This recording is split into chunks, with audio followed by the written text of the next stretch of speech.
Today, the United States has the highest incarceration rate of its citizens. Roughly 1 out of every 100 adults is in prison. Over the past 3 decades, the number of inmates has increased by over 600%. In mid-2006, 2.25 million people were held in prisons or jails in the United States, and most prisoners, roughly 1.56 million, were in state or federal prisons. Most of the inmates were men ranging from the ages of 20 to 39 years old, in which more than 3% of all males and over 10% of all black males were in prison or jail.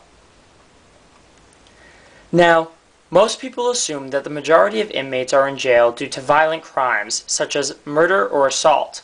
However, most inmates are actually in jail for non-violent drug offenses. In fact, in 2004, 55% of federal inmates were held in prisons for drug offenses only. While the goals of incarceration are to punish individuals for the crime they have committed, deter them from committing further criminal acts, and effectively rehabilitate prisoners back into society, evidence shows that this process is often ineffective and could potentially worsen an individual situation.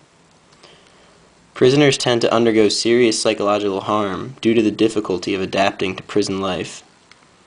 Because the entire structure of prison is based on separation and solitude, it is difficult to remain psychologically healthy. Although prisons aim to eradicate criminal behavior, prison inmates are often subjected to high levels of violence and criminal activity every day. The subculture of prison life follows a model of survival of the fittest, in which dominance is enforced upon the weak, often fueled by gang involvement, racial animosity, sexual deprivation, and even boredom.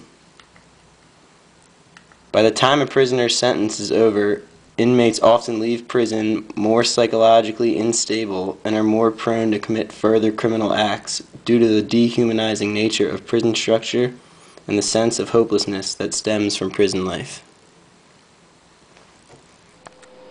Recidivism is the relapse of crime in which inmates who were convicted of a new felony are taken to correctional supervisions of local jails, state prisons, or community supervision following discharge from prison.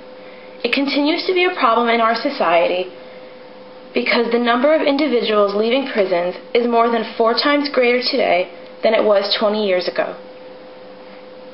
Each year, more than 650,000 men and women return home from prison. According to statistics from the Department of Justice, it is likely that a staggering 2/3 of these individuals will end up behind bars again within at least 3 years of their release date. There are several factors that are associated with recidivism that attribute to explain reasons for its occurrence. Many inmates have difficulty transitioning from prison life to the outside world. This is partly attributed to inmates not receiving drug or mental health treatment, as well as vocational and educational training. The social groups that tend to relapse in crime the most are men, minorities, and young offenders, as well as those who have prior prison records. This also holds true for those who have drug problems and limited education.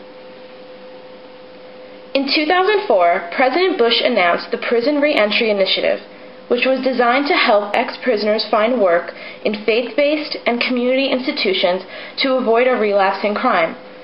Today, there are 30 Prison Reentry Initiative programs that have placed more than 6,000 people into jobs.